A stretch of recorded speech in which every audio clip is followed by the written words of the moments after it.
nkunda kuvugana na ba Dawidi b'abanyamasezerano bagitegereje intebe zikicayeho abandi. Mugomba kugumana imbaraga zizibukira amacumu ya ba Sawuli.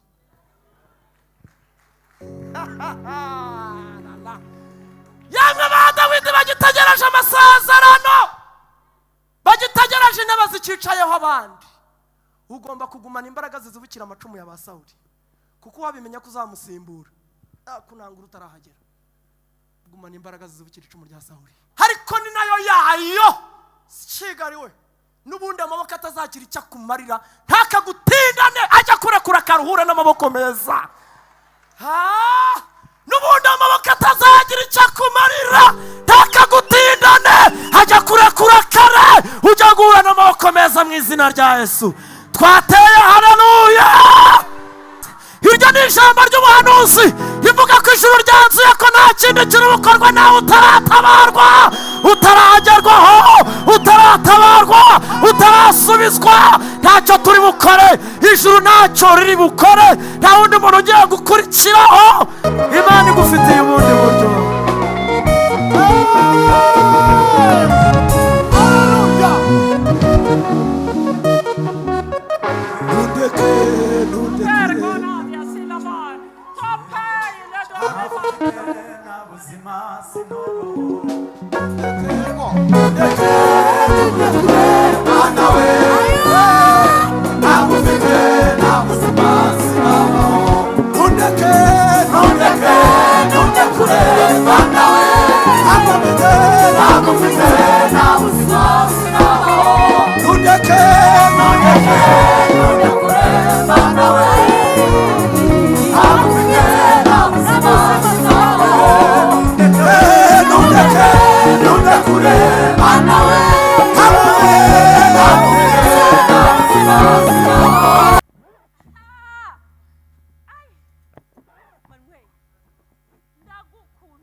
Sanzwe ngukunda ariko ntabwo ushaka kubyumva.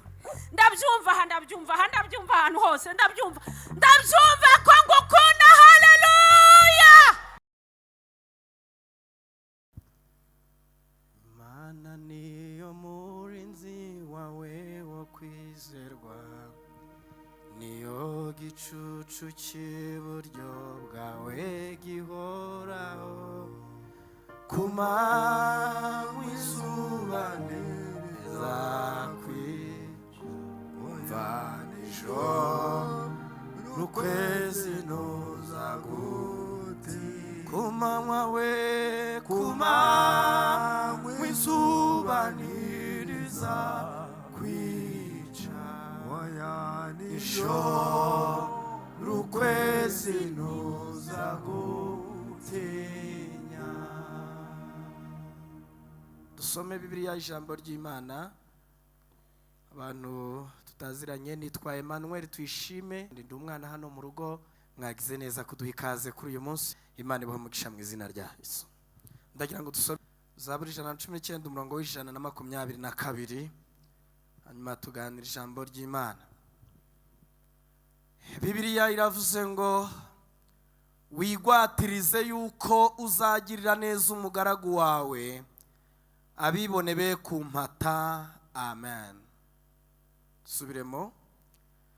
Wigwatirize yuko uzagirira neza umugaragu wawe, abibone be kumpata.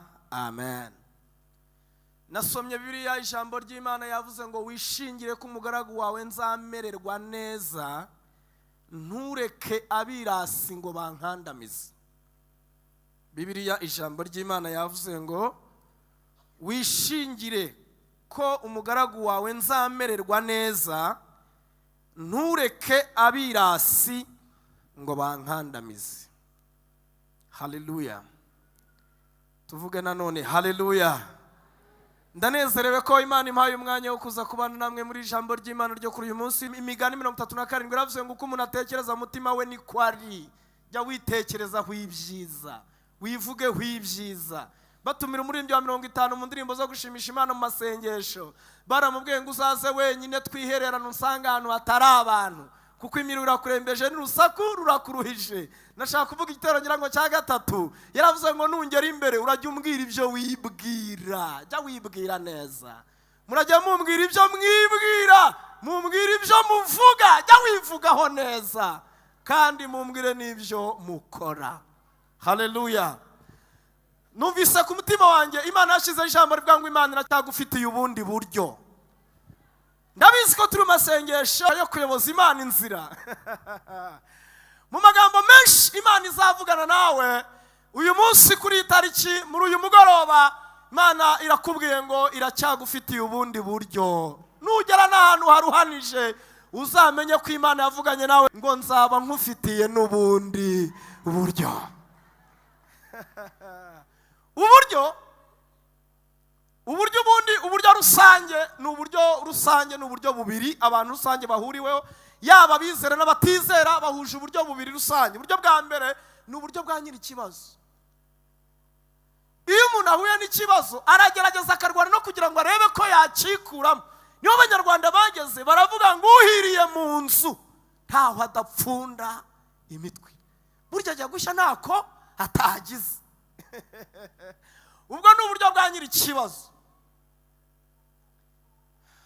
Uburyo bwa kabiri umuntu wese abukoresha iyo imbaraga ze zishize kandi atabonye igisubizo cy'icyo yifuzaga, agakoresha imbaraga yanyuma umuntu agira, yitwa imbaraga y'akanwa. Gushyira urushyi ku muntu ugatabaza inshuti n'abavandimwe, ugatabaza uti nyabuna mwantabaye. Abatizera iyo baburiye igisubizo muri ubu buryo bubiri basigara bategereje kugwa mu ngaruka zizanwa n'ikibazo bagize. Ariko kuri twebwe abizera, Zasome na Yesaya yarabivuze, yaravuze ngo kuko umwami Imana izantabara, nicyo gituma nomwara, cyo gituma nkomera mu maso hanjye hagahinduka nk'urutare, kandi unsindishiriza ari hafi yanjye. Uburyo bwa gatatu nibwo nshaka ko tuvugaho, uburyo bw'Imana.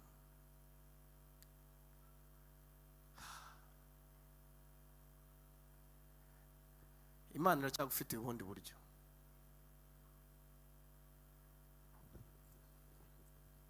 Imana iracyagufitiye ubundi buryo.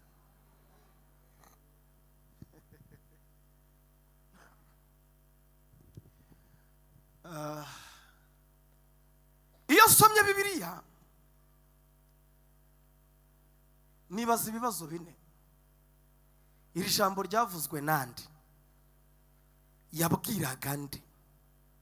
Ryari hari habaye iki? Iri jambo ryavuzwe nande? Yabwiraga nde?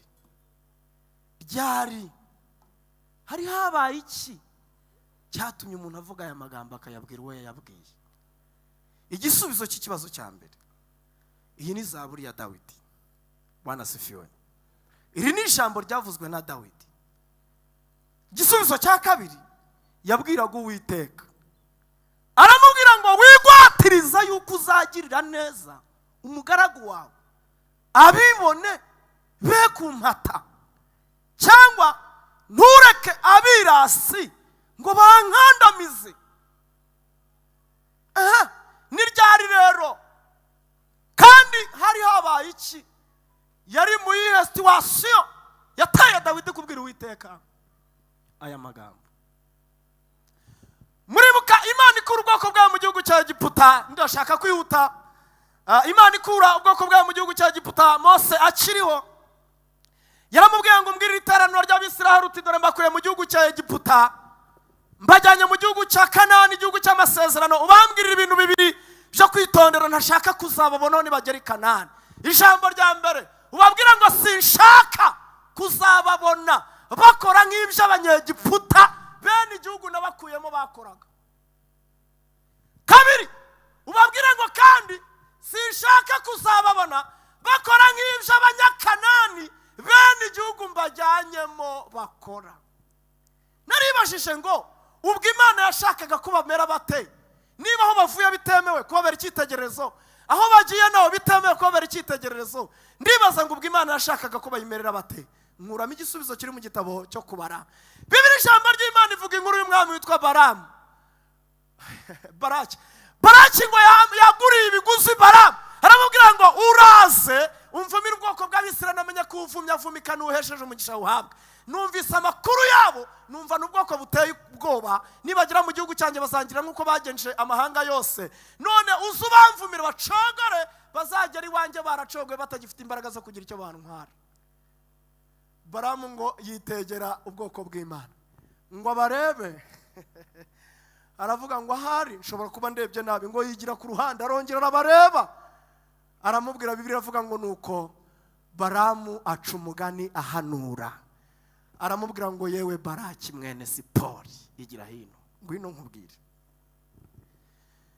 ntabwo ari abantu gusa mbonye ari ubwoko butuye ukwabwo n'ubwoko butuye ukwabwo, ntabwo babarwamo abanyamahanga, muri bo ntiwabona iby'ubupfumu, muri bo ntiwabona iby'ubugoryi, haravuga ngo ni abanyamugisha bariya we, ntabwo bafumika bariya, bahawe umugisha n'Imana. Kugeza ubwo Baramu ku nshuro ya nyuma yahanuye, yabwiye Baraki aramubwira, turabizi ngize icyifuzo jyewe, ndebye ukuntu bameze, uzi ko mbabonye mu kanya ndababura mbona intare ibunze hagati muri bo. aramubwira ngo ngize icyifuzo icyama nkapfa nkabo, n'iherezo ryanjye rikazaba nk'iryabo. Turi ubwoko butuye ukwabwo. Sawa. Bibiliya ijambo ry'Imana aribajije, Yesu urumvikana muri Egiputa ni igihugu cy'uburetwa, n'abantu batakebwe, ntabwo bemerewe kubakuraho icyitegererezo. Ariko se Kanani ko ari igihugu cy'amasezerano n'abariyo, kubera iki Imana idashaka ko babigiraho? Nkuramo isomo rivuga ngo nuko hari abantu Imana igirira neza bakagoreka ibyo bitonderaga amasezerano atarasohora. Muranyumvise? Bakitondera, ari abantu Imana igirira neza, bamara kugerwaho n'ineza y'Imana bakagoreka ibyo bitonderaga amasezerano atarasohora. Bene abo rero Imana ihaye gasopa Abisiraheli, irababwira ngo sinshaka kuzabona bababereye icyitegererezo. Amen. Tuvuge haleluya. Bibiliya ijambo ry'Imana nihute. Kanani barayifata, bahindura igihugu, banoza imibanire n'abandi. Tekereza ko banogeje icyitwa imibanire n'abandi cyangwa imigenderanire n'ibindi bihugu, ubanye n'amahanga, ngo batemberera amahanga bagose, batemberera abantu bari hafi yabo, ngo bitegereze ukuntu amahanga bayeho, ngo bitegereze ukuntu abandi bantu bayoborwa n'abagenzi babo, barabyitegereza. Umunsi umwe ngo batahukana inkuru yababaje Samweli, wari umucamanza n'umutambyi w'Abisiraheli akaba n'umuhanuzi wabo. Ngo baraza baramubwira ngo yewe Samweli we, twitegereje ukuntu andi mahanga bayeho, twabonye twarasigaye inyuma, utwimikira umwami tuyobore, kuko turashaka kumera nk'ayandi mahanga. Imana ngo irababara iri mu ijuru. Samweli ngo agira agahinda, aza imbere y'Imana abwira Imana ngo banyanze banze ko mbabera umuyobozi. Imana iramubwira ngo Samweli humura, si wowe banze, nige banze. Bimikira umwami mugenzi wabo w'inyama n'amaraso, azabayobora, azabanywesha amazi, bazanywa nkeri, azabagezaho, bazamenya ko kuyoborwa n'Imana byo byari byiza.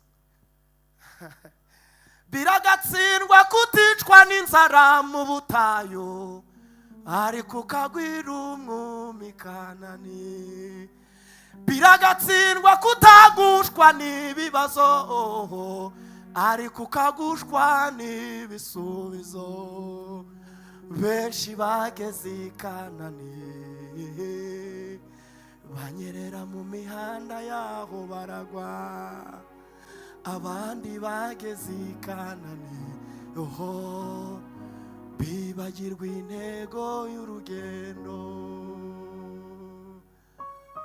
Muhinge muhunike, ariko ntimwibagirwe ibyiza mwaboneye i Kanani. Ntiba impamvu yo kwibagiza urugendo, iyo tujya ntiturahagera.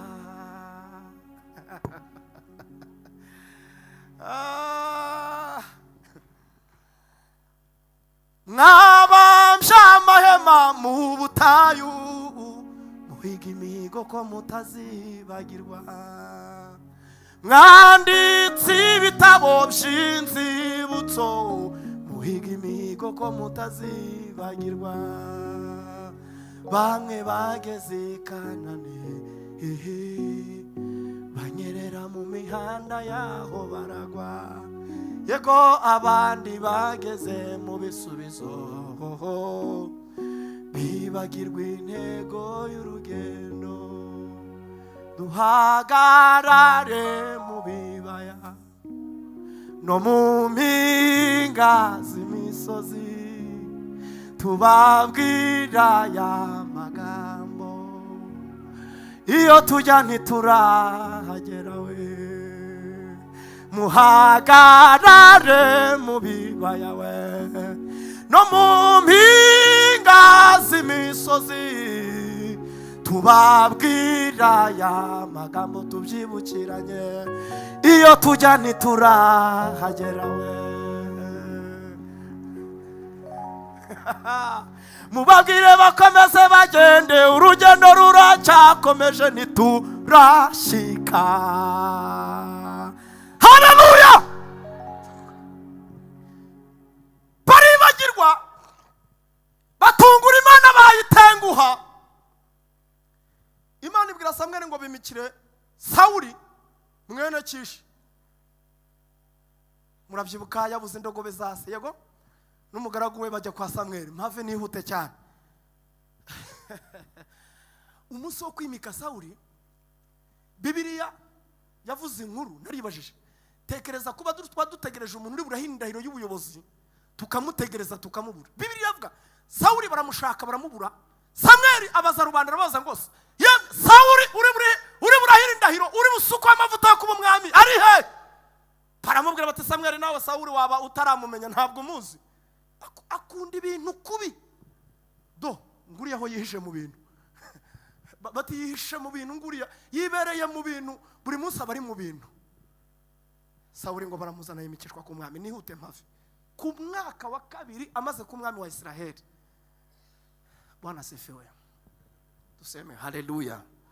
Ku mwaka wa 2 Imana yari ifite inzika imaranye imyaka, yibwira kwimara umujinya w'ubwoko bwitwaga Abamaleki. Iravuga ngo ndakoresha Sawuli, ariko kiba n'igipimo n'umutego, menye ko azajya yumvira Uwiteka mu byo nzajya mutegeka byose. Sawuli Imana imutuma Samweli, iramubwira ngo genda ubwire Sawuli, yewe Samweli we, umubwira ko ndumva ashaka kwimara umujinya siseme nagiriye Abamaleki, ndashaka kubarimbura. Umumbwirira barimbure abamare, kandi abumvira Uwiteka mu byo mutegeka byose. Sawuli ngo arihuta mpave, ararimbura, ariko atoranya intama nziza n'indogobe n'inka, ngo n'abantu beza ngabigarura inyarurembo, ngo asanganirwa na Samweli. Aramubaza ngo mbese Uwiteka abanye namwe? Aramubwira ngo nuko Uwiteka abanye natwe. None se mwe mwakoze ibyo Uwiteka basabye gukora byose? Aramubwira ngo yego niko Uwiteka yategetse niko twabigenje. Aramubwira ngo ndumva gutamatama kw'intama none ayo majwi yose numva nayici. Aramubwira ngo abantu twajyanye, mwene muntu niko ateye kuva kera, uhere kuri sokuruza wacu dukomokaho Adamu. Baramubajije ngo ninde wakubwiye ko wambaye ubusa? Aho ntiwariye kuri cya giti, aravuga ati ndi umwere, je nawe tukiri babiri twari beza, umugore wazanye. Madamu we ngo bamugira bati yewe Eva, ibyo wakoze ni ibiki? Ati sigaho inzoka waremye. Sawuli bamubajije aravuga ngo abantu twajyanye nibo batekereje ko nituva ku rugamba tuzatambira Uwiteka ibitambo by'uko turi amahoro. Nuko rero nicyo cyatumye batoragura bazana intama nziza zirusha izindi ubwiza, ngo nitugera ino tuzatambira Uwiteka ibitambo by'uko yabanye natwe. Niyo magambo rero mwasomye Samweli yabajije Sawuli, aramaza ngo mbese Sawuli we, wibwira ko Uwiteka yishimira ibitambo kuruta umwumviye? Ubwo utumviye Uwiteka rero nawe ntagukundiye kuba ku ngoma ya Israeli. Samweli ngo ava imbere ya Sawuli ngo asanga rubanda mu mbuga. Nuko Sawuli ngo abonye ko Samweli ateye intambwe yibwira ko agiye kumuteza rubanda, nicyo cyatumye ngo amufata umwenda ucikamo 2, ngo aramubwira ngo uko umwenda wanjye ucitsemo 2 niko Uwiteka guciye ku ngoma ya Israeli. Imana imara imyaka 38 irishakisha umuntu wazasimbura Sawuli. Birumvikana ubwami buhera mu rugo rw'umwami, yego Imana ihera mu bahungu ba Sawuli, ishaka umuntu wasimbura se iramubura, kandi reka imubure. Mu Kinyarwanda baravuga ngo ubundi byara uko ibyagiye, kandi inyana ni ya mweru, imfura na se barangana, umwana w'umwambara agenda nka se. Mu rubyaro rwa Sawuli haburamo umwana wazamusimbura.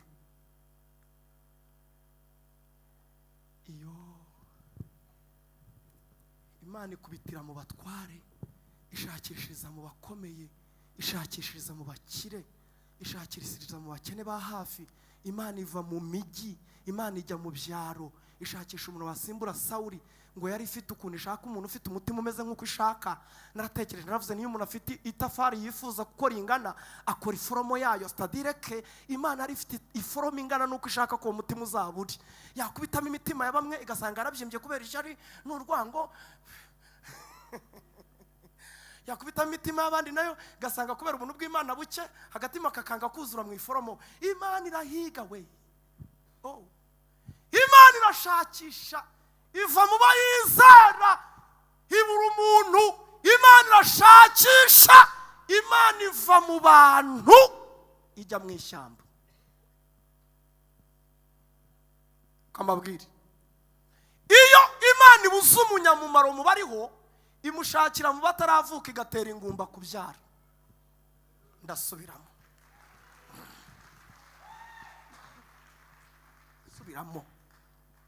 Iyo Imana ibuze umunyamumaro mu bariho, imushakira mu bataravuka igatera ingumba kubyara. Yo, muniza amaboko Imana icyubahiro. Duhe Imana icyubahiro mu izina rya Yesu. Iri jambo mbasabye ryo kuzamura Imana icyubahiro, ngiye kurivugaho ibintu bikomeye mu izina rya Yesu. Twese tuvuge haleluya.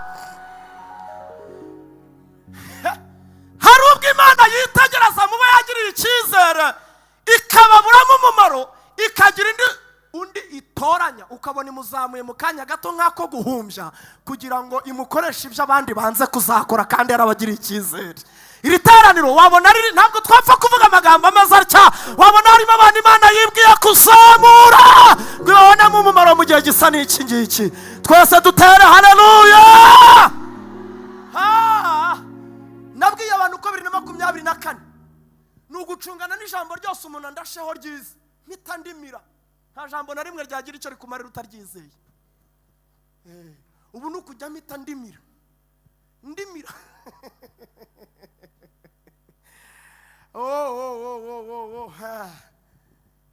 Nta hantu na hamwe rero watura habuze Imana kukugeraho. Nta situation n'imwe wabamo yatuma Imana itakugeraho. Nta ndwara n'imwe warwara yabuze Imana kugusanga aho uri. Imana ivuye mu bantu ijya mu ishyamba hataba abantu. Imana iri kugendagenda mu ishyamba. Niba arasanze Dawidi yicaye ku ngiga y'igiti, niba ari ku gitsinsi cyacyo, niba ari ku mugina, ngo Imana isanga Dawidi ari gucuranga. Iyo nabibwiye abera, reka mbibabwire namwe, ikintu ukeneye gihishe mu cyo ushoboye. Ndasubiramo. Ikintu ukeneye, ikintu ushaka, ikintu ukeneye gihishe mu cyo ushoboye. Gukora icyo ushoboye egare kubona icyo ukeneye. Dawidi Imana imusanga ari gucuranga gitari. Imana iratangara. No muri ubu buzima bumeze burya habamo umuntu ugifite ibihimbano by'umwuka. Irumirwa Imana. Uyu muntu uririmba atya yari ibijumba by'inyotse, wamuye ifiriti yaririmba ate? Umuntu uri kubyina atya, umuntu uri gucuranga gitari atya, aba mu buzima bwo mu bihuru, uwamukura mu bihuru akamujyana aho abandi bari yamera ate? Imana iraplanifia, ireba Dawidi ukuntu yitwaye mu buzima arimo, we afite ibyishimo. Reka mbabwire, mwishime iteka mu bibaho byose, muhore mushima. Dawidi ngo ari gucuranga gitari, Imana iramureba we. Imana irumirwa, ntiyanamuvugisha, iramwihorera, ihita igaruka mu mujyi kwa Samweli. Iramubwira ngo yewe Samweli, imyaka 38 irashize ukirira Sawuli, uzageza ryari kurira Sawuli? Sinakubwiye ko namuciye ku ngoma? Ahubwo dore none ahangaha, fata ihembe ryawe uryuzuza amavuta, ujye i Betelehemu mu rugo rwa Yesayi, mu rubyaro rwe nabonyemo umuntu ufite umutima umeze nk'uko shaka. Reka mbabwire, ndahana urubanuzi bukomeye ahangaha. Imana irabisha Dawidi, imusanze mu kazi keza, irangije nimuvugishije, ahubwo igiye kuvugisha Samweli. Reka mpana urubanuzi kuri iri teraniro. Imana nishaka ntikuvugisha, ariko igiye kuvugisha ushyira mu bikorwa icyo Imana yagusezeranije. Imana wenda ntikuvugisha none.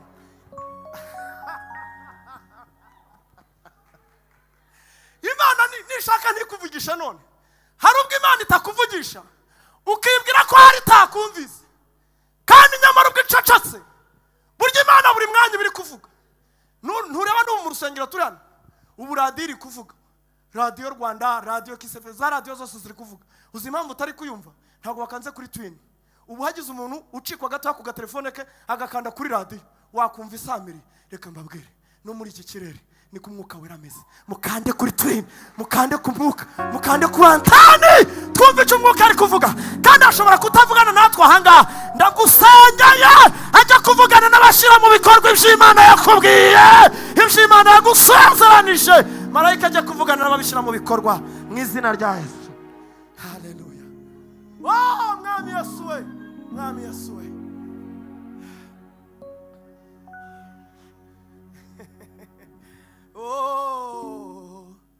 Hari byunkoreye ntarasenga,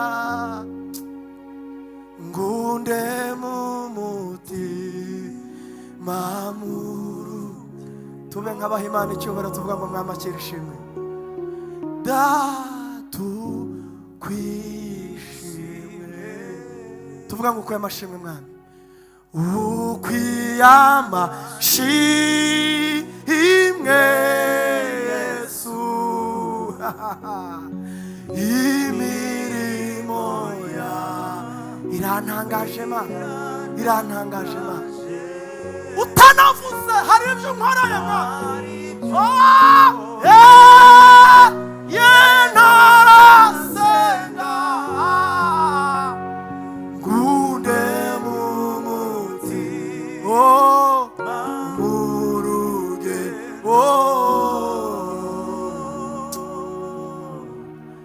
Datu kwishimwe. Dawidi yigumira muri situwasiyo ye. Ushobora kuba uri buvanga ukabona bikomereje aho byari bigeze, ariko akazi kakozwe kare kose. Marayika yagiye kureba Samweli ushyira mu bikorwa cy'Imana yagusezeranije. Imana imfashe aya magambo yumvwe. Ushobora kuba uri buve hano ugasanga bikomereje aho byari biki, aho wabisize akaba ariho bikomereza. Ariko sindi burenge kuri iyi nteruro ntagwanuriye ko marayika yagiye kuvugana na Samweli urubishyira mu bikorwa cy'Imana yagusezeranije.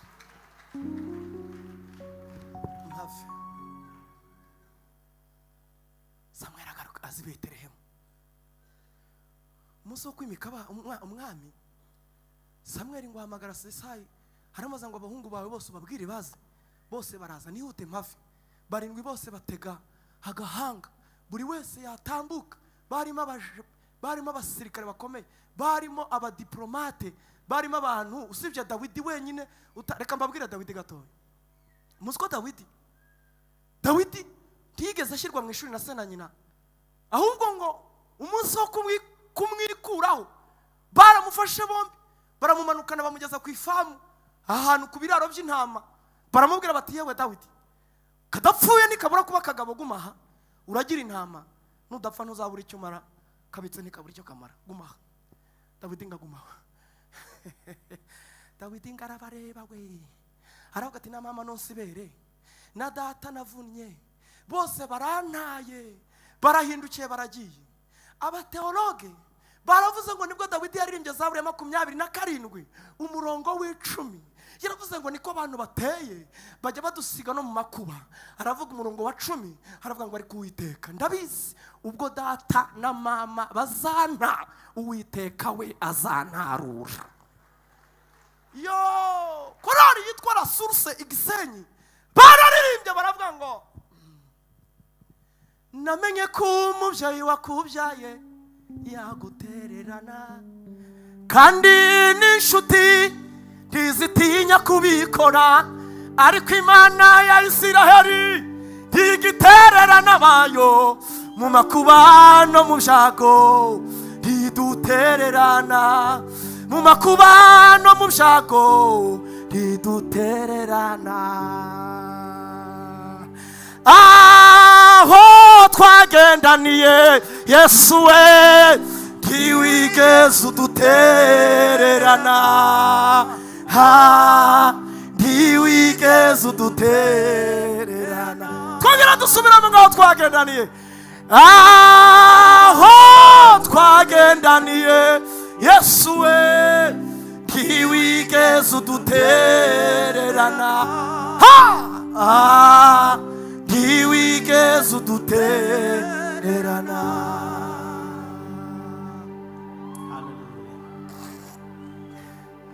Habonye se na nyina bamurekuye araririmba atyo, ariko ni nayo yayo kigariwe n'ubundi amaboko atazagira icyo akumarira, ntakagutindane ajya kurekura akaruhura n'amaboko meza. N'ubundi amaboko atazagira icyo akumarira, ntakagutindane ajya kurekura kare ujya guhura n'amaboko meza mu izina rya Yesu. Twateye haleluya. Amaboko atazagira icyo akumarira, ntazagutindane, azakurekura ufatwe n'amaboko y'umumaro mu izina rya Yesu. Azakurekure aguhereza amaboko y'umunyamumaro mu izina rya Yesu. Inde wizeye ibyo ngo atere haleluya. Yesu we Dawidi yibere yongeyeho kirirasha, barindwi bose baraza batega agahanga, undi atega agahanga. Samweli ngo kamwitegereza kavuga ati ni mwiza arabikwiye. Imana iramureba Samweli iti ndakubujije. Samweli yacurika ihembe ry'amavuta rikanga kuyarekura. Barindwi barashira. Samweli abaza Yesaya ati abahungu bose naba ngabo? Aravuga ati naba ngabo. Iyo abo ubungubu ariko kuvuga ati ntaho batavangirwa, ubwo nawe uravangiwe, twirire inyama zahiye. Samweli aramubwira ngo ya sawa. Samweli aramubwira ngo ndacyumva ijwi. Bwana asifiwe. Ndacyumva ijwi nk'iryo nabanje kumva mbere nza. Yakubwiye kera niyo yongeye kuvuga, ibyo yakubwiye byose zabikora we. Iza kuzamuri kwicaze ndacyumva ijwi. Haleluya. Haravuga ngo ndacyumva ijwi nk'iryo nabanje kumva, Imana nibeshye iracyavugana nanjye we.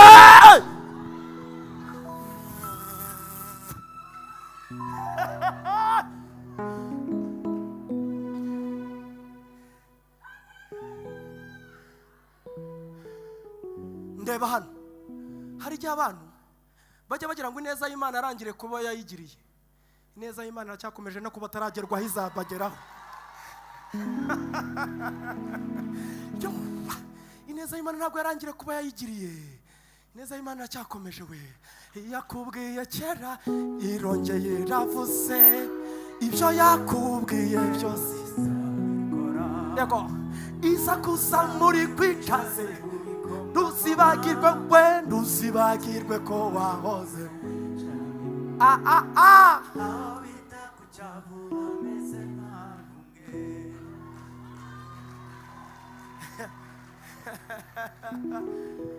Yo ndabatangariza ko Imana igifite gahunda yo kugira ineza irenze iyo yagize mu bihe byashize. Samweli amaze kubaza Yesaya, aramubwira ati ndabyibutse. Karahari. Iri jambo karahari ni ijambo pfobya, ijambo ripfobya, gateshejwe agaciro. Mfite ibintu bitatu bikomeye. Icya mbere ntikari hano, nta burere bw'umuryango gafite. Icya kabiri karagiye inama. Icya gatatu ni agaherereze. Se ko nawe uri mukuru Samwe uburiye mu isiza yabonera mu isakara. Ubu twaburira umwami mu mfura abagenewe ingoma, tukamubona muri bucura mu muhererezi. Reka nkubwire Mana yanjye, ntabwo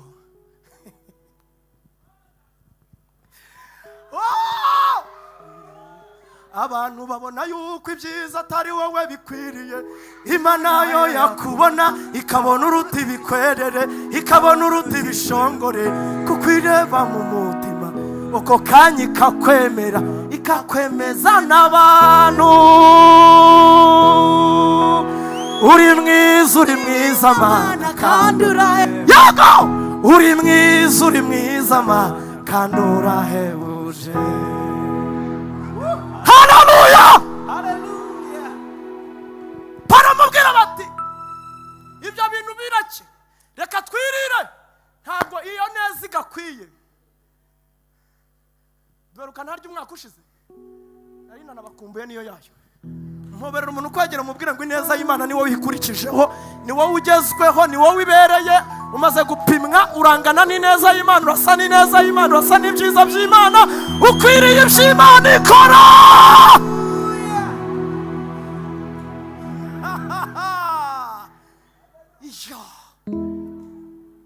Samweli aramubwira ngo icyo nifuzaga kumenya ni ukumenya ko agihari. ubwo ahari ntacyo turi bukore nawe ataraza. ibyo biryo byanyu mwatetse ntimuri bubirye, izo nyama zanyu ntabwo muri busengere uwo nawe ataraza. iryo ni ijambo ry'ubuhanuzi rivuga ko ijuru ryanzuye ko nta kindi kiri bukorwa nawe utaratabarwa, utaragerwaho, utaratabarwa, utarasubizwa. ntacyo turi bukore, ijuru ntacyo riri bukore, nta wundi muntu ugiye gukurikiraho. wahagurutse ugatera haleluya.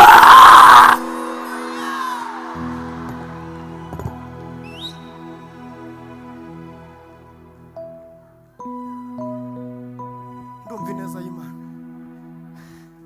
ntacyo turi bukore, nta wundi muntu ugiye gukurikiraho utarahagera. n'abataguye ibirori ntabwo bakibitaje utaratabarwa, n'abatatse ibiryo ntibakibiriye utaratabarwa. ntacyo turi bukore, ntacyo turi bukore, ntacyo turi bukore. iwe se ndakuraye iseranye ngo mbateremo kwizera ko ibyo ndi kumva ra panga hita wagiranye imishinga yose itakundaga, uyivuge ngo mwa mishinga mwe nta bandi bantu bagiye gutabarwa nanjye ntaragerwaho, nimwe mukurikiyeho, nimwebwe Imana igiye kungiriraho neza.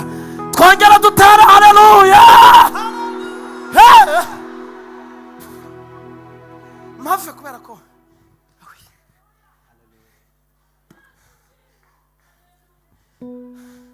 abahungu ngo bariruka bajya ku ifamu ya se. kamubwire naho waba uri ahantu hatazwi, igihe cy'Imana gipfa kuba cyageze. ahantu wadukuye ni wabo w'inyanja, mu butayu budatuwe hari hegereye urupfu. urumva ahantu hari umuntu uhazi, nta muntu wakagezayo, bagomba kugezwayo n'ijambo Imana ivuze, bagakurayo utuyeyo mu izina rya Yesu. haleluya haleluya haleluya. mpave Dawidi ngo baramuzana ngo ahinguke mu marembo y'iwawe, habona isi bayambitse umwenda utukura, muzi ibirori namwe uko bitegurwa, tapi ruje kuva mu marembo, insina baziteye, tente bazidekoye, intebe bazambitse imyenda. Dawidi aravuga ati se iwacu ahantu mvuka hajya hategurwa ibirori simbimenye kandi ariho mvuka?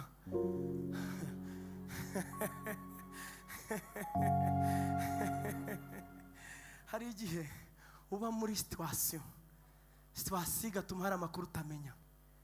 hari igihe uba muri situation ntumenye ibyabaye iwanyu kandi nawe wari umugenerwa amakuru. ariko umva reka mutangarize, ndatangaje ngo buri gatwe kose kigeze ihembe ry'amahirwe yawe kigirayo nyiramavuta yaje.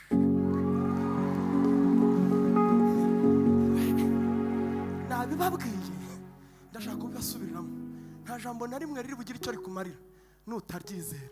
umuntu wese wo mubera utega amatwi ijambo ry'Imana atsindishirizwa n'iryo yizeye.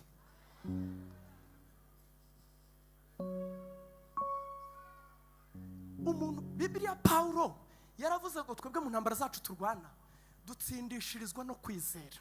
aravuga ngo ariko kwizera ni kuzanwa n'ikindi, kuzanwa no kumva amagambo y'Imana. iyo umuntu yumva ijambo ry'Imana agenda azamura igipimo cyo kwizera. biba bisa no kuba uri ku rugendo wapfumukishije imodoka ipine y'inyuma cyangwa iy'imbere, wamara ugashyiramo ijeki. Iyo umuntu yumva ijambo ry'Imana aba ameze nk'ukaraga icyuma cy'ijeki, yigize imodoka ye hejuru ngo abone uko ashyiramo undi mupine.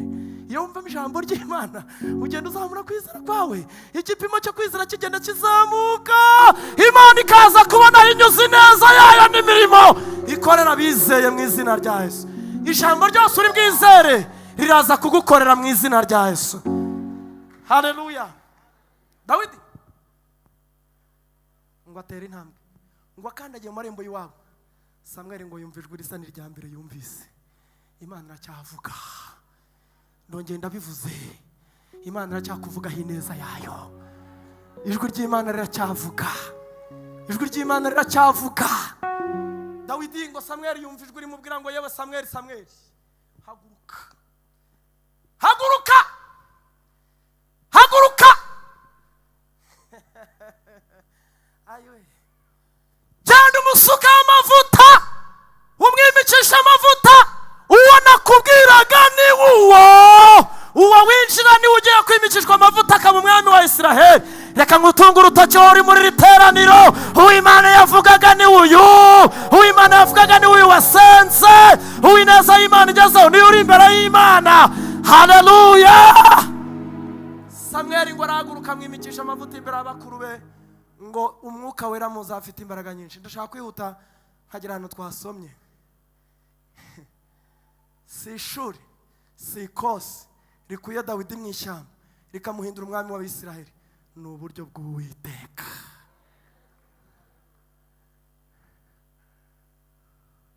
Muri hano ongera umubwire ngo Imana iracyagufitiye ubundi buryo. Haleluya. Ngo amusutseho amavuta, imbaraga nyinshi z'umwuka wera ziza kuri Dawidi. Dawidi naravuze ntiyo nza kuba nka MC w'icyo kirori byari kuba bicitse. Wari uyoboye ibirori aravuga ati yemwe Abisirayeli mwese bateraniye hano, umwami wa Isirayeli King David arabonetse. Nabwiye abera mu minsi ishize hari amazina witwa n'ibihe, hari ubuzima ubamo ukaba uri Dawidi, watera intambwe imwe gato ukaba David, wakigira imbere ho gatoya ukaba David. Biva mu Kinyarwanda bijya mu Gifaransa, biva mu Gifaransa byinjira mu Cyongereza. But King David umwami w'Abisirayeli arabonetse. Baramubararira, bamukomera amashyi, bamubwira ibintu bibiri. Ijambo rya mbere, ibi birori nimwe byari byateguriwe umwami Nyagasani. Icya kabiri, nari amafunguro nimwe yateguriwe, mwegera ameza murebeho, umwami ntarya arebaho. Mwegera ameza murebeho, kandi natwe nimubona bitubereye gusangira n'umwami muduhe ikaze ku meza. Uwo babwira kubingingira kubaha ikaze ku meza, ibyo ntabimenyere mu ishyamba, umuntu wese yokora icyo yokeje muri runonko. None bo baraza gutegereza igihe umwami azabahera ikaze ku meza, ngo ararya, ariyongeza, atangazwa nuko batari kwegera ku meza, kandi bo ntibari buyegere atabahaye ikaze niwe mwami. Aravuga ati n'ubundi ububariye ntahari barahaze, reka nongere niki. Dawidi ngo ararya, ngo asoze kurya, batoroge baravuze ngo nibwo yaririmbye Zaburi 23, ngo atuma gitari ye, arayituma aravuga ati mume gitari yanjye, ngo aracuranga batararya, aracuranga umurongo wa mbere, aravuga ati nimwumve mwese, Uwiteka niwe mwungeri wanjye sinzakena. Haryamisha mu cyanya cy'ubwatsi bubisi, yanjyanye iruhande rw'amazi adasuma, ntabwo ari hafi y'intaresi, hafi y'idubu. Yanjyanye iruhande rw'amazi adasuma, yasubiza intege mu bugingo bwanjye, anyobora inzira gukiranuka kubw'izina rye. Aririmba umurongo wa 5, aravuga ngo Uwiteka uri mwiza, sinaheruka guturyo twiza, untunganirije ameza, untunganirije ameza mu maso y'abanzi banjye. Usize amavuta mu mutwe, dore aho umwera wari ungeze we. Usize amavuta mu mutwe, igikombe cyanjye kiraseseka. Ndatangaza ineza y'Imana ku buzima bwawe, igusesekera nk'igikombe cy'amavuta.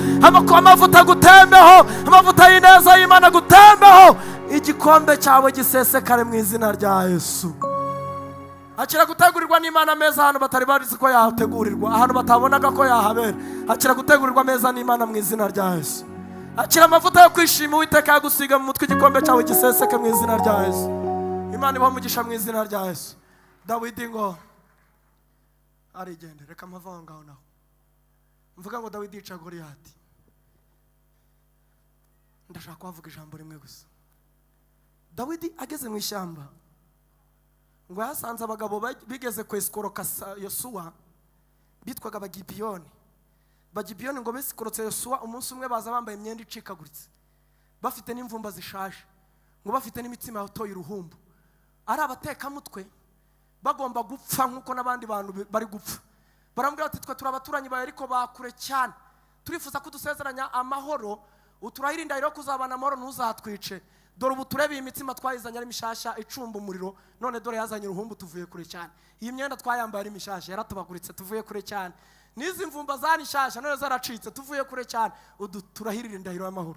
Ngo barahira indahiro y'amahoro. Nyuma aza kumenya ko ari abaturanyi bo mu ntanzi z'urugo bagombaga gupfa nk'uko abandi bose bicwa. Ngo arabahamagara imbere y'Uwiteka arabwira ati simbica n'igihe waba ukoze nabi n'abarihiriye imbere y'Uwiteka amahoro, ariko nanjye sinzabakundira mu kuba mu mujyi no mu midugudu, ndabaciye mbohereje ku ishyamba, muzabashenye n'abavomyi b'ubwoko bw'Uwiteka. Abahindura abagaragu b'Abisirayeli batura ku ishyamba. Rero kuri iryo shyamba niho Dawidi yaragiraga intama. Ngo hari n'umugabo witwaga Nabali, nubwo ndi bumugarukeho, yari afite abagaragu muri abo Bagibiyoni. Ngo babana na Dawidi neza. Rero musi umwe Dawidi ari musha muri iryo shyamba, ngo bamwitegereza ukuntu ari gucuranga gitari, ngo baramureba bagira icyifuzo cy'uburyo bazamenya gucuranga, ariko ngo nabo babona n'irindi banga ryo gutera umuhumetso bakica inyamaswa bakarya inyama we atabishoboye. Ngo baramwegera bati watwigishije gucuranga gitari? Nawe arababwira ati nta cyubu cy'ubusa, ndabigisha gucuranga gitari, ariko namwe muranyigisha gutera umuhumetso. Ndashaka kubabwira ijambo ry'ibanga rero. Ntugasuzugure inzira yose Imana ikunyujijemo, kuko wabona ugiye gutoragura isomo rizarangiza intambara yananiye abandi.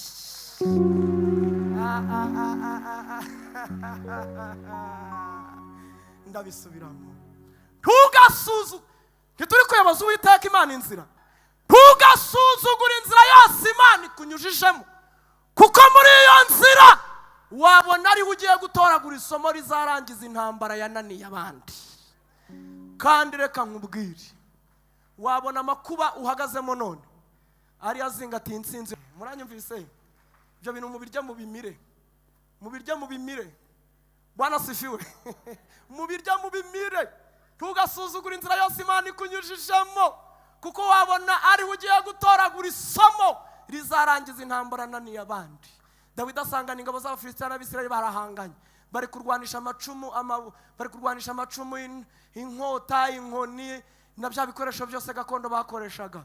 Dawidi ngo arabitegereza, yumva umugabo ibintu ari kuvuga, aratuka ubwoko bw'Imana, aratuka umwami w'ubwoko bw'Imana, agatuka Imana ya Isirayeli. Na n'isaha mu gitabo cy'amategeko hano ya Isirayeli iryo tegeko ririmo, ryaravugaga ngo umuntu natuka Imana agatuka n'umwami bazamwicisha amabuye. Ni nacyo cyatumye Yezebeli adakoresha ikindi kwa Naboti, yaravuze ngo muvuge ko yatutse Imana n'umwami. Bagabo b'ibigoryi bamushinja iryo jambo.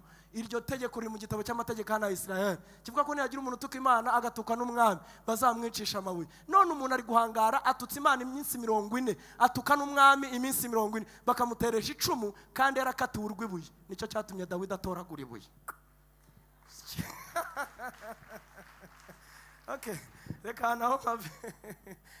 Ukwe kuba ufite amakuru y'ikintu cyose kizakubaho. Nabibwiye abera tubana, ikigeragezo cyose kidafite cyose kizanyigisha n'umusaruro kizatanga mu bwami bw'Imana, ngomba kunyurana nacyo. Nzabaho uko na planifiye, mbeho nuko Imana yambwiye. Uko abadayimoni bashaka sinzabako, nuko abantu bashaka sinzabako.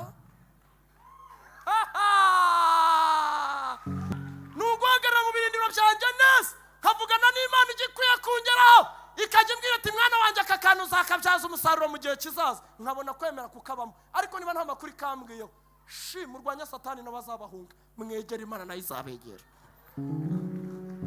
Kubita Dawidi yica Goliyati, reka amavi. Ngeze ku buryo bw'Imana rero. Dawidi amaze kwica Goliyati, ngo abantu baramuririmba bati Dawidi yishe inzovu, kandi Sawuli we yishe 1000 cyonyine.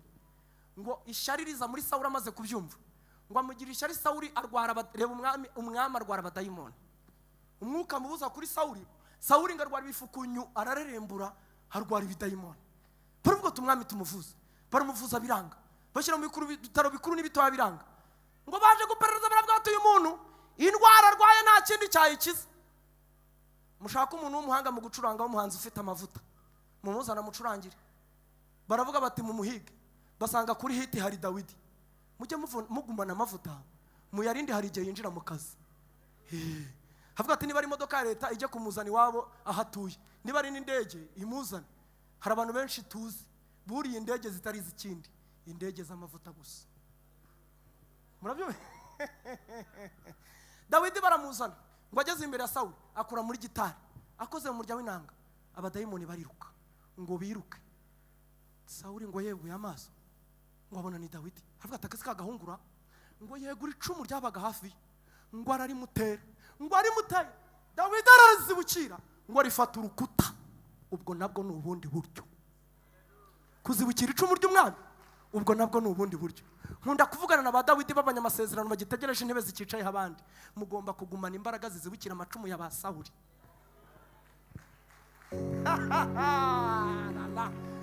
Yamwe ba Dawidi bagitegereje amasezerano, bagitegereje intebe zikicayeho abandi. Ugomba kugumana imbaraga zizibukira amacumu ya ba Sawuli, kuko wabimenya ko uzamusimbura kunangura utarahagera. Gumana imbaraga zizibukira icumu rya Sawuli. Dawidi ngo arirukanka mu byo bamuhembye umukobwa w'umwami umunsi yica Goliyati, ngo yikubita mu rugo mu mwinjiro w'urugo rwe, yinjirana umugore we Mikali. Mikali ngo aramureba aravuga ati bahite mutware, ko mbona uturufuzi bigenze bite, kuti bitabapfu baye iki. Hari mumubwira ngo so yaranyishe. N'ubwa mbere abonye umusaza wenze kwivugana umukwe we. Avuga ati se ndabibwira umukobwa we, aragira ngo nubujarwa. Ngo yikubita mu buriri, yakubisa mu buriri, ngo umukobwa akimubaririza yumva ku rugi barakomanze, ngo agarutse asanga n'abajepe barinda se. Arababaza ati mwebwe muje kugira mute, nimwe muri kwirukankana umugabo wanjye, mbona aje yarara ameze atya, murashaka iki? Bati no, so aramudutumye ngo tumujyane. Aravuga ati umugabo wanjye ararwaye, namubonye, musubireho mutahe. Baramubwira ati ntago dusubirayo. Aravuga ati nanjye ndi umukobwa w'umwami, mutahe. Ngo yegera umutwara, amaza ngo ubayote ko data gutumyeho ingabo. Aramubwira ngo n'ubundi yaranyishe, niba ntumyeho ingabo n'ubundi bwarashaka kunyica, iyo akiri upfakaye ukiri muto. Mikali ngo areba Dawidi aramubwira ati mutware, je nkapfakara nkiri muto n'ubwenge nzi n'iminsi maze muri iyi nzu, reka nkwereke. Shajewe aramubwira ngo inzu narayizengurutse, hari ahantu nabonye akadirishya, ngo nkwereke. Ngo aterura Dawidi, ngo aramwuriza inzu, ngo amunyuza mu kadirisha. Dawidi akwihanza y'urugo arirukanka. Ngirira abantu nka babiri babwira ngo ubwo nabwo n'ubundi buryo Imana yagiye itegura utudirisha two kuzanyuzamo abantu. Ninde wakizera ibyo ngo atere haleluya? Imana yateguye akadirisha. Mubwire ngo ubwo nabwo n'ubundi buryo, ubwo nabwo n'ubundi buryo. Hari akadirisha Imana yateguye. Mpave nihuta. Dawidi ngo arirukanka, nibwo mwasomye ngajya mu buvumo bwa Adulamu. Abayo we, abayo n'ingabo ze nizicika Sawuli zikamusangayo. Dawidi ngo inzara iramurya, imurjyana n'ingabo ze. Dawidi ati ko inzara ituriye, bati turiye afande. Yamaye tubigire dutese. Ngo aza kumenya yuko ngo hari umugabo witwa Nabali yabanye neza n'abagaragu be. Avuga ati mwote mujye kureba Nabali, ngeze ku buryo bwo witeka. Rero mujye kureba Nabali, mumubwiramo ibyo kurya je n'abagaragu banjye. Mumunyibutsa n'igihe Dawidi mwene Yesayi umugaragu we nabanye neza n'abagaragu be. Ngo bagezeyo abagaragu ba Dawidi babikira Nabali. Nabali ngo arabarebaze, arisikekeza, arabatazikariwe. Muri iyi minsi abagaragu bacitse bashabuja bigira inzererezi. Mujyane mubwira iyo nzererezi ko ntabyo kurya by'inzererezi mfite. Taka mumva imbere. Ngo baragenda baca ku mugaragu urinda urugo rwo kwa Nabali. Baramubwira ngo ibintu shobuja akoze nitugaruka turabarimbura mwese, turabirya mutagihari, turarya ibi biryo muri guteka mutakiriho, kubera amagambo sobuja tubwiye. Ngo umugaragu abibwira nyirabuja Abigayili ngo abimenye, ngo ashyira amatandiko ku ndogobe. Aravuga ati Dawidi ndamuzi naza araturimbura nk'uko bavuze.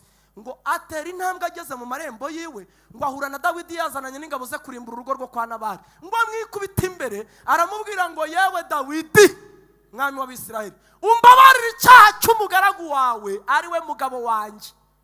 Izina ni ryo muntu, uko yitwa niko ari, yitwa Nabali, kandi umenye ko bisobanuye ikigoryi. Je nari nkuzaniye ibiryo nk'umugore w'ubwenge, akira ibiryo wirire, uzigire ku ngoma y'amahoro utariho urubanza rw'amaraso y'ikigoryi. Dawidi ngareba Abigayira umugore wa Nabali, aravuga ngo madamu ubwenge bwawe bushimwe, umugore w'umuhanga kabisa. Yaje no kumucyura umugore wereka amavi. Uzi ijambo ry'ubuhanuzi ririmo ahangaha riravuze ngo nubwo hari abantu bazarya ibiryo bizacira urubanza imitima yabo. 2024 Imana iguhaye kurya ibiryo bitazacira urubanza umutima wawe. Reka ndashaka kuvuga ibintu uko biri. Imana izaguha akazi katazagucira urubanza. Amafaranga y'umwaka azabara amafaranga yo kutagucira urubanza, uzayarya nta mutima uguhagazemo. Muranyumvise? Ibyo bibabeho mu izina rya Yesu. Ubwo nabwo n'ubundi buryo. Dawidi ngarava aragenda, undi munsi ngo arasonza, ashonje aravuga ati ariko nagize umumaro ku rusengero, reka njye kureba umupasiteri. Ngaza ku rusengero asanga umutambyi ahibereye, ngo aramureba umutambyi ngo amusanganira hariya muri parikingi, ngo amukoraho aramubwira ati Dawidi mwana w'Imana, umwami Imana aravuze ngo uzaba umwami wa Isiraheli, kandi na Sawuli nubwo aguhiga arabizi kutazabura ku mwami wa Isiraheli. Umutambyi aravuze ngo amen. Dawidi aramubwira turakoze ko mpanuriye ibyo, nubundi sibwo bwa mbere Imana yabivuga, ariko sibyo byagenzaga. Ikibazo mfite kiri kunda, nta biryo biri hano, iri terano nta muntu uririmo waba warigeze kujya gusenga, Imana ikamubwira ibintu binyuranye n'ibyamugenzaga. Hano hari uvuze ngo niko bigenza ubundi.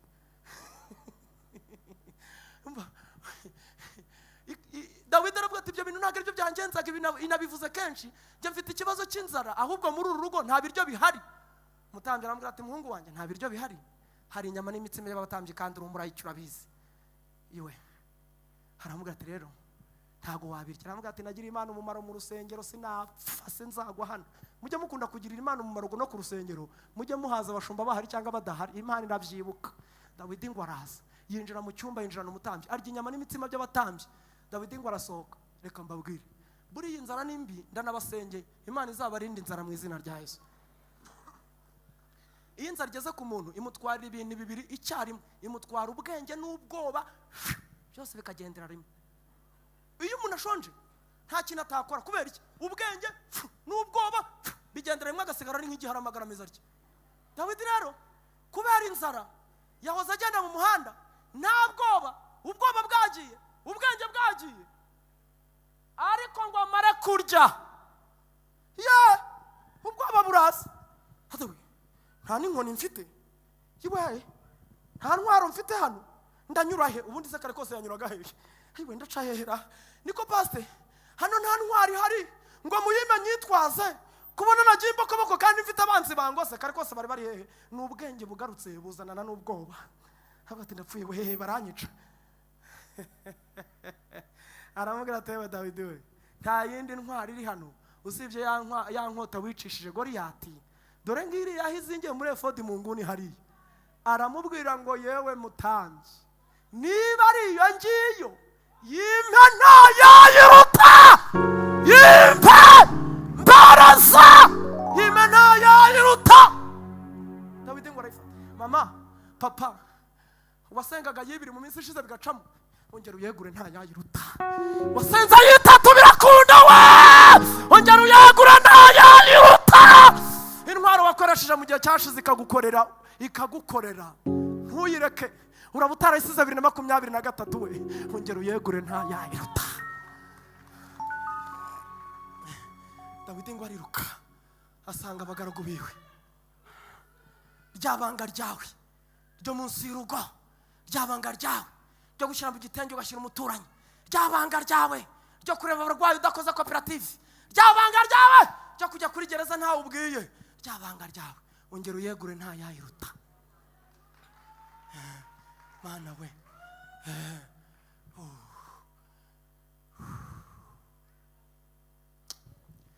Dawidi ngo araho, turi kumwe, Yesu ashimwe. Imana iracyagufitiye ubundi buryo, iyo Imana iracyagufitiye ubundi buryo. Dawidi ngo araho, ngo arava, ngo avuye ku rusengero, ngo hari umugabo witwaga Dowegi, ngo hari mu idirishya abona ibibaye. Dawidi baramuhanuriye, bamuhaye inyama n'imitsima y'abatambyi, bamuhaye n'intwaro, ngo ahita ajya kugambana kwa Sawuli. Imana izakurinde Dowegi, Dowegi w'ubunyamagambo uguteranya n'abandi, Dawidi wamanye amagambo, uvuga inkuru zawe zabaye n'izitarabaye, Imana izamukurinde n'izina rya Yesu. Sawuli Dawidi aramubwira ngo mbonye umwanzi wawe nimero ya mbere. Haramaza ngo Dawidi muhuriye, harambwira ngo burya warabicuritse ntubizi. Umwanzi wawe wa mbere ukomeye ni pasiteri, ni wa mutambyi wo ku rusengero, akoze ibintu bitatu bikomeye. Ahanuriye Dawidi ko azaba umwami numvaga, ubwo bivuze ko upfuye utakiriho. Umva umunyu n'urusenda, Imana izakurinde Dawidi. Kabiri, amuhaye inyama n'ibitsima by'abatambyi, kandi uzi yuko uriya mwana ntago ari umupasiteri n'umurayiki. Icya gatatu ni ugira ngo ndakubeshya, urebe ya ntwaro ya nkota y'urwibutso iba mu rusengero, nuyihasanga umenye ko ngubeshya, nayo yayimuhaye yayijyanye. Bibiri iravuga ngo Sawuli yohereza abasirikare ku rusengero, bahica abantu 86. Umubare 86. Ngo haragaho ngo kumutambyi ngo karaba ukuntu abantu inkota iri kubara, ngo gasimbuka urugo kitwaga Abiyatari, ngo gasimbuka urugo kariruka, gasanga Dawidi na Yotilamu. Karamubwira kati yaba waruzi ibyo usizi wacu, data n'abantu bose bari ku rusengero. Sawuli atumye ingabo barabishe. Umva amagambo mwasomye Dawidi yamushubije, yaramubwiye ngo nuko rero ubwo wowe urokotse inkota ya Sawuli ukabukize, gumana nanjye ntacyo uzaba, kuko uhiga ubugingo bwawe n'uhiga n'ubwanjye, nugumana nanjye ntacyo uzaba. 2024 uhiga ubugingo bwawe n'uhiga ubwa Kristo, uzagumana na Kristo ntacyo uzaba. Haleluya! Bugingo bwawe zabugumisha muri Kristo ntacyo uzaba. Mpave nihute ngera ku musozo ku ijambo twasanga. Uwo munsi ngo haca ibihe, barongera barasonza. Dawidi ari kumwe n'ingabo, ari kumwe n'abana b'abahanuzi, bari na Yotilamu mu bihe byiza, ariko ngo bose barasonza. Dawidi rero aravuga ati ariko sobo ndaguma muri aba bantu bari guhanura, mu kanya bagataka inzara, mu kanya barababarize, noneho ndagira ntera. Muri uyu mujyi wa Kigali numvisemo akantu bita ngo nuguheza umujyi.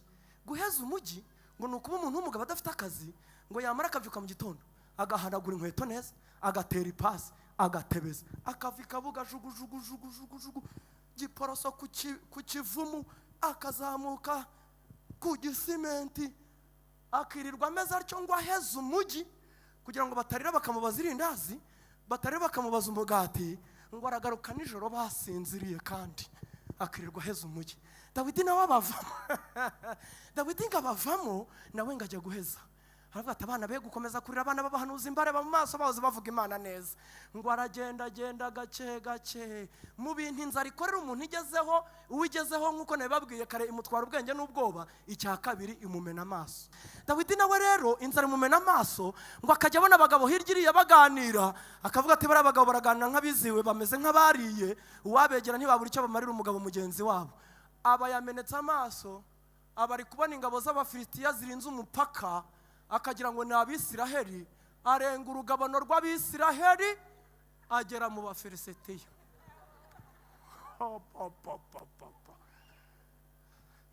Dawidi ngo yumva abantu baramufasha, batuyu ni Dawidi, uyu ni mwana Yesayi, iyi ni intwari y'Abisiraheli, uyu niwe wishe Goliyati intwari yacu. Maze biravuga ngo Dawidi yumvise ayo magambo yabikira mu mutima, araceceka, aravuga ati ndapfuye pe, ndapfuye. Nibwo amaso ngo yahumutse abona bambaye teni za gisirikare z'Abafilisitiya, aravuga ati ndapfuye we. Ngo barakurubana bati Dawidi tumwice, bati mumwibuka ubushize ntago hano twamwifasha, ubushize yajunguje ukuboko konyine yica igihangange. Murumva nashiramo imigeri n'ingumi, turava hangaha mwebwe muzirika, ahubwo tumukana inzara yamubafashije namubagezaho, ariko barumva ari bubarangize. Reka nkubwire, ntugire ubwoba, ntutinye, abadayimoni bazibigwa wanyuranyemo n'Imana ubushize, baracyagufitiye ubwoba na n'ubu, niyo mpamvu batakunanguye, baza aho wanyuranye n'Imana we, baracyafitiye ubwoba. Ninde watera haleluya? Baracyagufitiye ubwoba, umubyeyi winyujije mu nzara, baracyagufitiye ubwoba, mupfakazi umaze imyaka 17 baracyagufitiye ubwoba.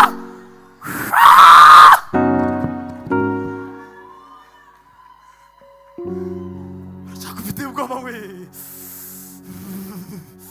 bya bintu wanyuranyemo n'Imana mu myaka ishize baracyabifitiye ubwoba we.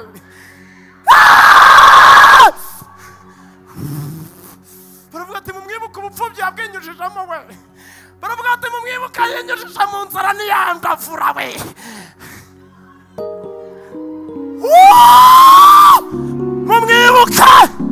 Mumwibuke Dawidi ngo yumva agatima karagarutse, ariko tumenya batakenyeje.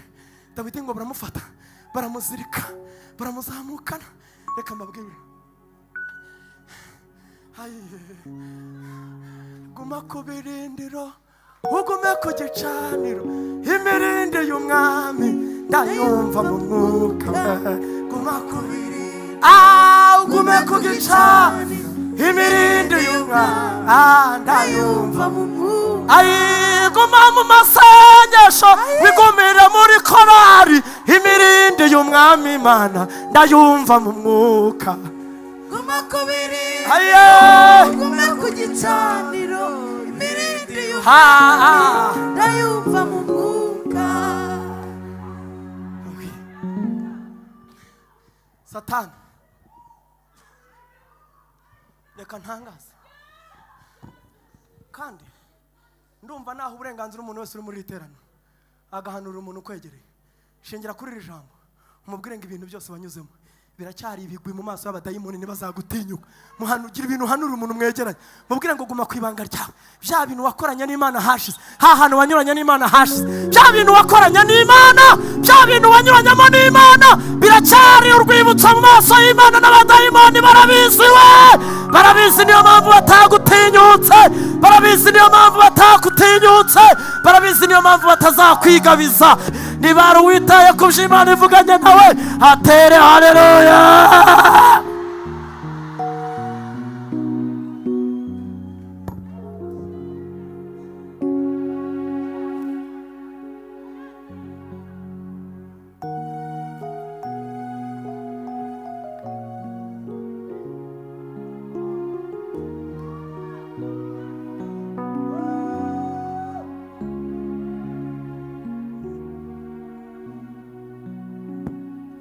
Misha mu mababa mwami Satana tandasa, ninca mu muriro wambwiye ko ntazasha, ninca mu mazi wambwiye ko atazantembana. Aye nkomereza amaboko urwanire intambara. Misha mu mababa mwami Satana tandasa, yego nica mu muriro wambwiye ko ntazasha, nica mu mazi wambwiye ko atazantembana.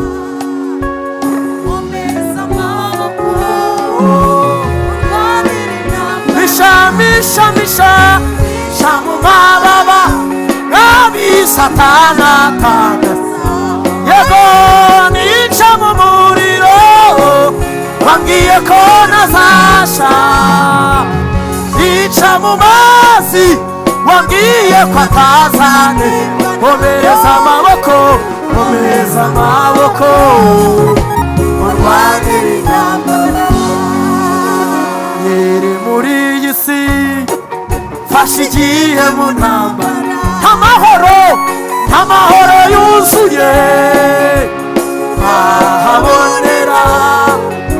Ikigeragezo kirenga ikindi gihe, iminsi isigaranye yamuzanegere. Misha mu mababa mwami Satana tandasa, nica mu muriro wambwiye ko ntazasha, kandi nica mu mazi wambwiye ko atazantembana. Komereza amaboko urwanire intambara.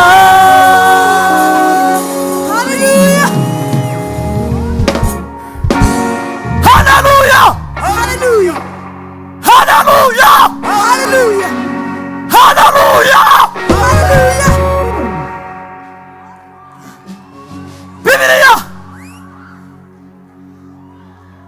ndashaka ko dusenga Imana.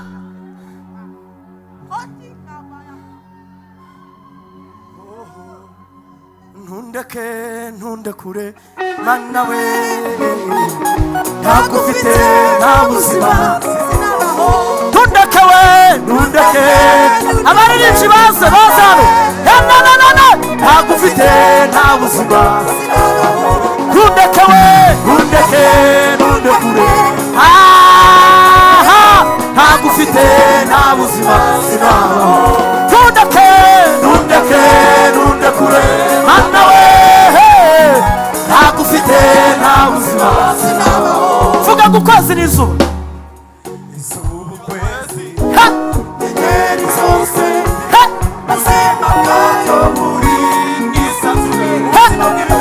ubuzima bw'ibimera byose Imana yabushize mu butaka. Izuba, ukwezi, inyenyeri zose, ubuzima bwacyo buri mu isanzure. Ubuzima bw'ibimera byose Imana yabushize mu butaka. Isoko y'ubuzima bw'umubiri iri mu Mana n'Amana. Isoko y'ubuzima bw'umuntu iri mu Mana n'Amana. Isoko y'ubuzima bw'umuntu iri mu Mana n'Amana. Ntundekure Mana we, ntagufite. Ntundekure Mana we, ntagufite.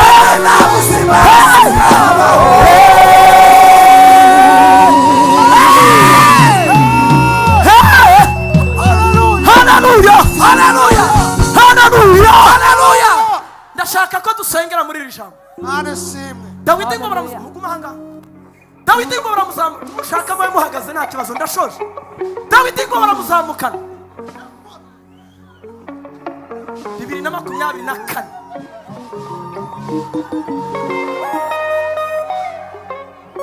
Dawidi ngo baramuzamukana ngo bagera ku marembo y'ibwami, ngo bamugeza ku marembo y'ibwami.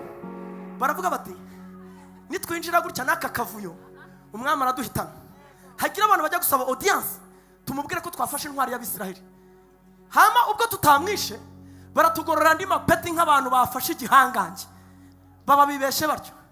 Badayimoni bakuraje utarakizwa ntibakwica.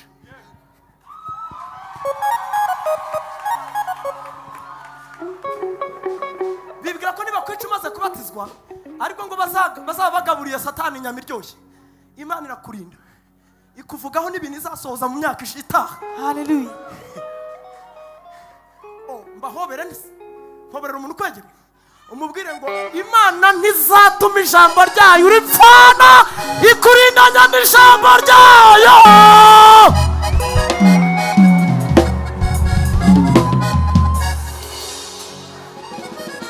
Imana izakurindana n'ijambo ryayo.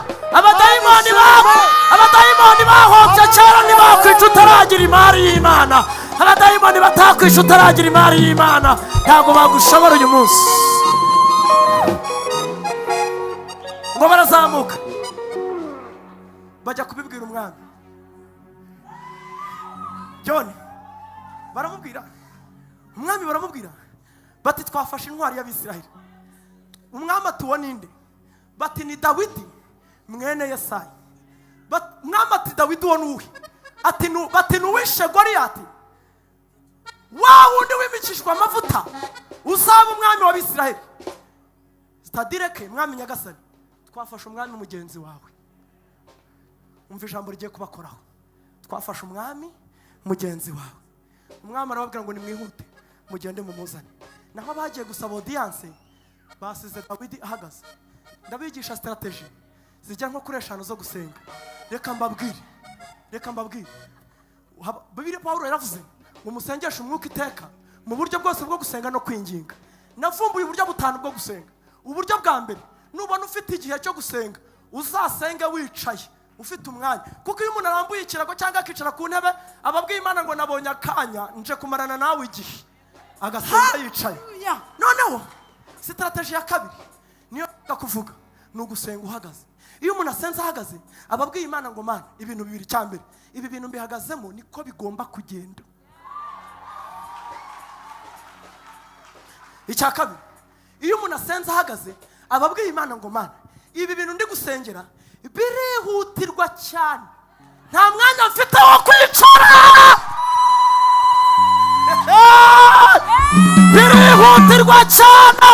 birihutirwa cyane. Niyo mpamvu mbisangiye mpagaze, ndashaka kujya kureba icyo bikozeho. Haleluya. Dawidi ngo asenga ahagaze mu bintu byihutirwa. Rero umva, Dawidi ngo asenga ahagaze abwira Imana ngo Mana, wibuke ko najyaga ngendera muhanye n'amategeko yawe. Musoma umurongo wa 11 mu cyagiki cy'ijana 19 cyaravuze ngo kandi umurongo wa 11 wibuke cyangwa nabikira ijambo ryawe mu mutima wanje kugira ngo ntagucumuraho.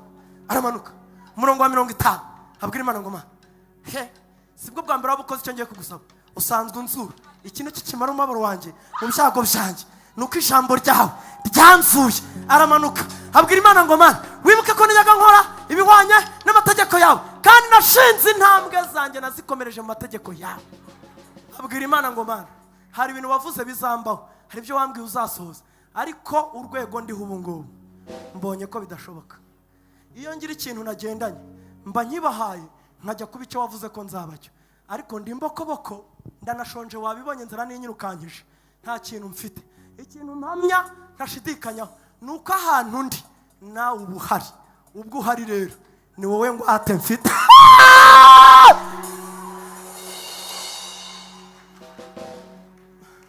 Mabisho ngwino mama, ko ndumva ntazi ukuntu mbaye.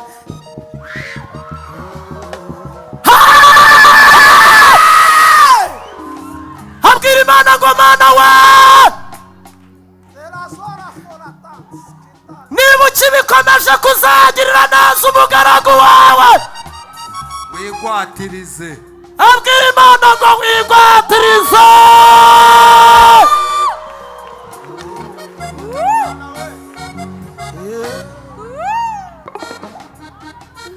Abwira Imana ngo wigwatirize we.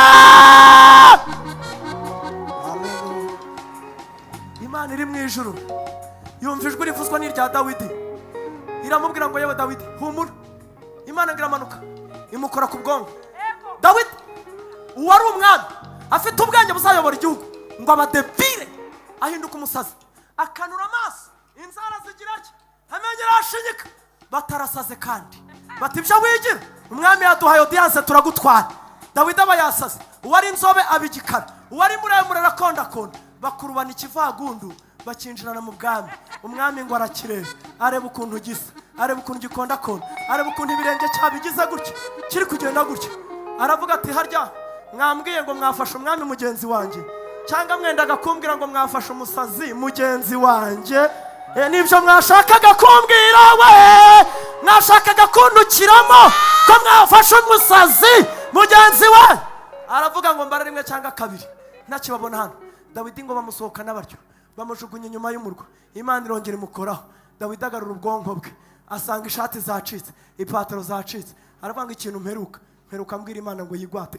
Umenya yigwatirisha we. Imana yemeye kukubera igwate, Imana yemeye kwigwatiriza, Imana irigwatirishe, Imana yemeye kukubera igwate. Muhobere nanone cyane uwo muntu, umubwire ngo ubwo nabwo ni ubundi buryo, ubwo nabwo ni ubundi buryo. Imana igufitiye ubundi buryo, Imana igufitiye ubundi buryo, Imana igufitiye ubundi buryo.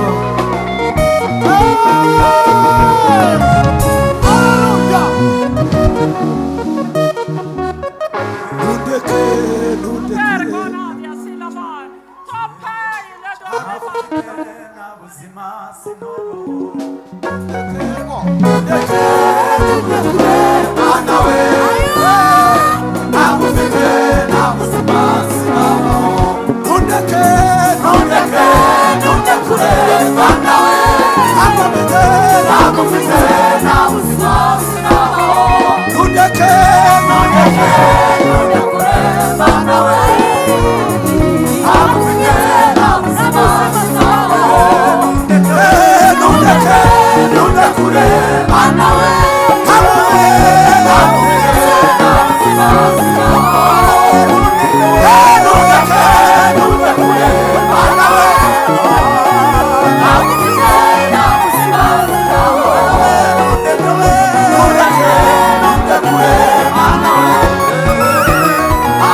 dukomere imana yacu amashyi tuyongere amashyi tuyivugirize impundu